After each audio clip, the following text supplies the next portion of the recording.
Ladies and gentlemen, the doctor is in. Dr. Oz is officially running for Senate in the state of Pennsylvania. I never thought I would be making this video here, but today, here we are. Dr. Oz is officially in. Do I want him to win? No. Is he going to win? Probably at this point. There's really nothing that's going to stop him, and I'm really going to explain why Dr. Oz, Senator Oz, is a reality. Now, this could be considered more of a nihilistic style video because I don't really want Dr. Oz to be the nominee, but I don't see any other way forward for the state of this race right now unless somebody like Scott Perry jumps in the race. Obviously, Sean Parnell was that recruit beforehand, but he had the scandals. He's gone. Dr. Oz, he's going to win the primary. He's going to get the Donald Trump endorsement. We're going to go through the good about Oz, the bad about Oz, and the ugly about Dr. Oz. We're going to talk about why he's more than likely going to win, but make sure you like this video down below before we get started. Kind of a different style intro here today, but that's okay because we have to analyze this. And Dr. Oz, this is a guy who his political past is a little bit murky, and we know it's murky. He was a moderate Schwarzenegger/Roosevelt Republican. That's what he called himself in 2008. But keep in mind, people do change over time. Democrats in 2005 would probably be considered to the right of most Republicans today on social issues, for better or worse. And Donald Trump used to be a Democrat up until 2009. Then he switched. I mean, we talk about how times can change over the past 15 years. I don't think that's enough alone to disqualify Dr. Oz, but he's running. And his messaging in this ad is actually not bad, and I'm going to show you guys why. So we're going to go over the good about Dr. Oz first.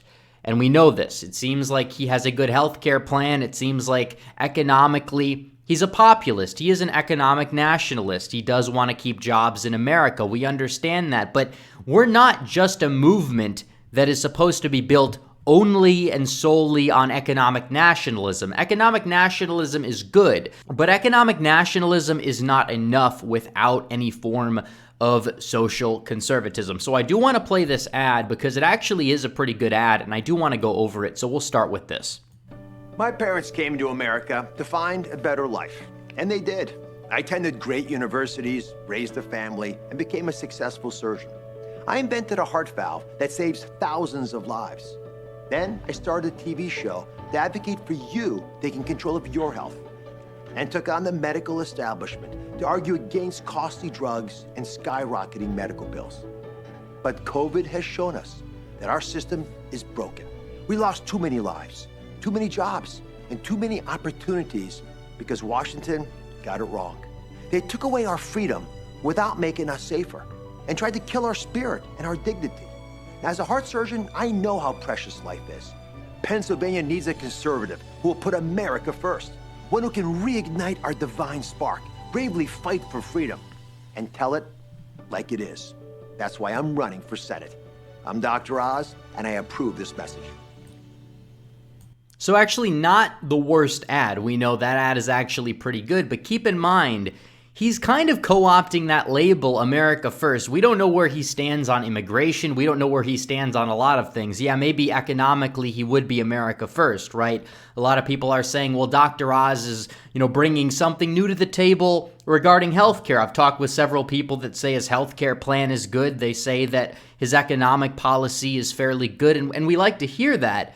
But that's not entirely enough. Now, the optics of the ad, fairly good. I mean, he's got the lisp going on, but I mean, that's not necessarily the major flaw within this candidacy. So that's really the good about Dr. Oz, is that he has pretty good messaging. He is sort of electable. He will get those suburban women back on board, and he could actually build the coalition if he plays his cards right on messaging so that he could win over some of those ancestral Democrat Trump voters that Republicans down ballot haven't done as well without Trump on the ballot. So he has that going for him, obviously. Now, he has a very mixed record when it comes to the virus. So keep in mind, another thing to note, he has Donald Trump's support as a doctor. We know that.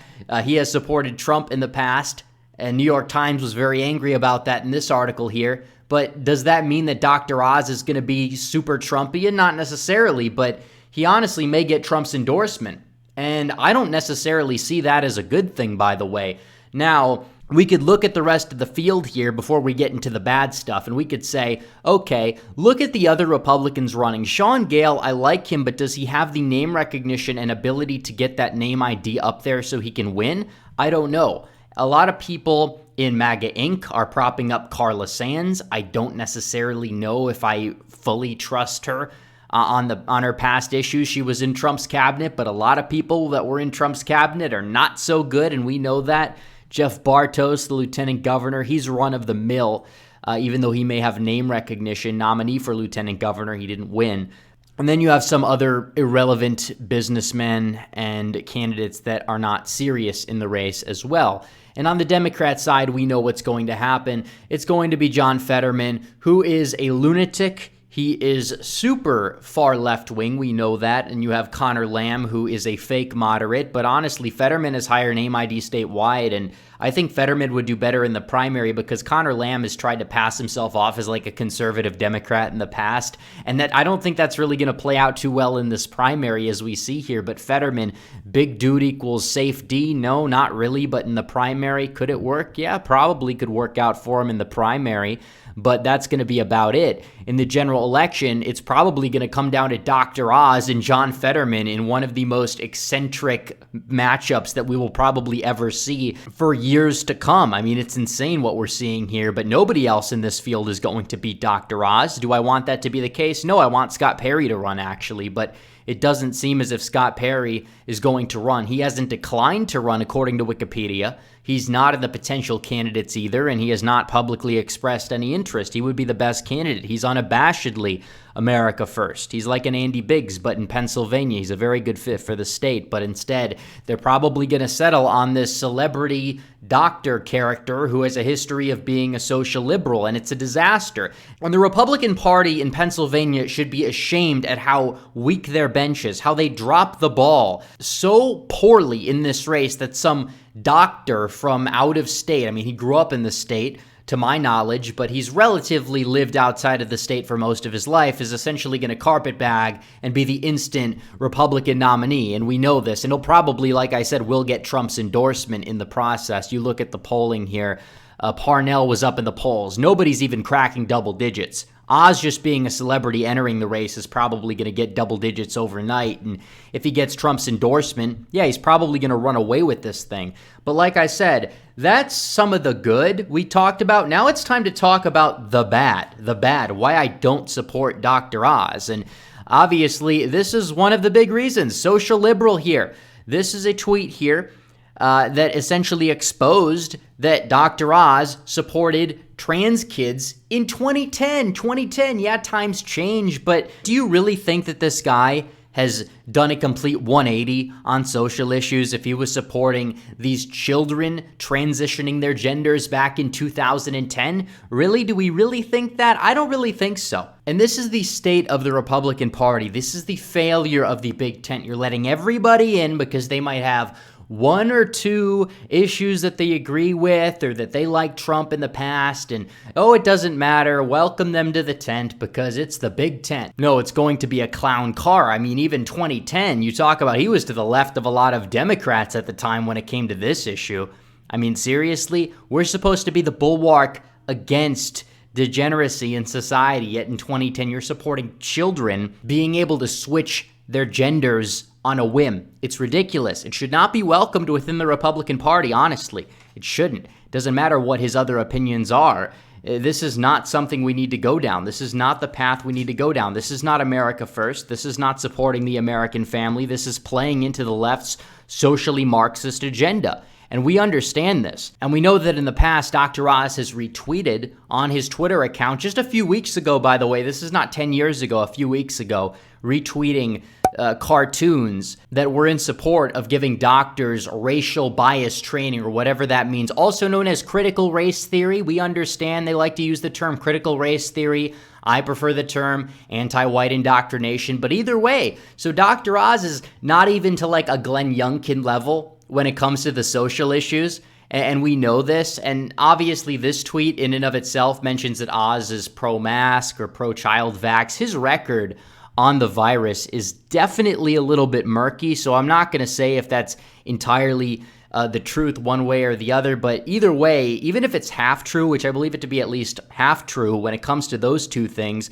that's not exactly what we need in the United States Senate. I don't really know about this talking to dead spirits thing. Obviously, I mean, I'm not in support of that. If a politician does that, is that necessarily disqualifying if they're based on all the other issues? I'm not entirely certain that it would be, but you look at Dr. Oz and you look at what he supports socially and what he has caved into and what he has gived into in the past, and he's getting support from these type of publications like Queerty based off of his stances when it came to transgender children. Hands off our children, first of all. You have no business being a doctor in a real sane world if you support that to begin with, but that's not the world we live in. We live in a world where this guy is going to be the face of the conservative party, and he's going to be propped up by Conservative Inc.